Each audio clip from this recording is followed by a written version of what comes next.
Marami talaga ditong nag-react sa balitang LeBron James at Cleveland Cavaliers. At alam na nga rin natin na matagal-tagal na rin na panahon na umalis itong si LeBron sa Cleveland Cavaliers. Pero ngayon, napapanahon na para bumalik na nga siya dito. At itong si LeBron ay may mga kadahilanan naman kung bakit siya dito umalis sa Cleveland. At maalala nga natin yan noong 2010 nung iniwan niya itong kanyang hometown. At ano nga ba ang kanyang kadahilanan kung bakit nga ba siya dito umalis? Itong si LeBron James. At lumipat nga para samahan niya itong kanyang matalik na kaibigan na si Dwayne Wade sa Miami Heat. At heto rin ang kanyang rason kung bakit nga siya lumipat ng Miami ay para makatikim na nga ng kanyang kauna-unahan na kampyonato. At hindi nga nabigo dyan si LeBron James na magawa nga ito. At nag-back-to-back pa nga sila dyan ng kampyonato sa Miami Heat, hindi ba? At sa isang taon na pagkabigo ay bumalik na naman ito sa Cleveland para mabigyan daw ito ng kampyonato. At natupad naman niya yun sa kanyang mga pinapangarap para sa mga Cleveland. At sa 4 na taon na pananatili niya ay lumipat na nga dito sa LA Lakers dahil naghahanap na nga sila na bilang isang franchise player na posibleng na nga ditong sumalba dito sa LA. Dahil nung mga panahon na yan, itong si Kobe Bryant ay retirado na. Sa 7 taon na pananatili dito ni LeBron James ay nabigyan niya nga dito ng isang titulo. Sabihin na nga rin natin sa tagal-tagal na nga dito ni LeBron ay nanggaling na nga rin dito mismo sa kanya ay nagsasawa na nga rin siya sa lagi na lang ditong natatalo. Kaya naman ay gusto niya talaga dito makuha itong kanyang panglima na kampyonato. Sa katunayan pa nga, hindi nga siya dito inalok ng Lakers sa kanyang panibagong contract extension. At nakahanap na nga sila ng pamalit na nga dito kay LeBron James na si Luka ang kanilang panibagong franchise player. Kaya dito na pumapasok ang Cleveland Cavaliers, ang hometown na nga dito ni LeBron na nag-iisip sa posibilidad na nga ditong solution na gagawin na nga nila na trade package para sa isang 40 years old at future Hall of Famer na si LeBron James. At ayon na nga sa nilabas na report ni Bobby Marks ng ESPN, ang malaking potential na lilipatan na nga dito ni LeBron James na sinasabi na nga ay itong Cleveland Cavaliers para sa isang trade kung gugustuhin ng bumalik dito ni LeBron. Well, pakinggan muna natin dito saglit mga idol itong sinasabi na nga ni Bobby Marks ng ESPN reporter.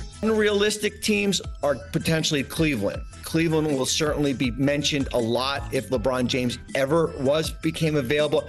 Because of their finances in the second apron, it is unrealistic that the Cleveland Cavaliers could potentially trade for LeBron James. I do think, realistically, if he became a free agent, now that opens up the door for a lot of teams to go out and sign him there, because I keep on going back to that statement. He wants to compete for a championship. And in any trade, as you guys know, it's going to take 2 or 3 players from that team to potentially trade away that he would be walking into.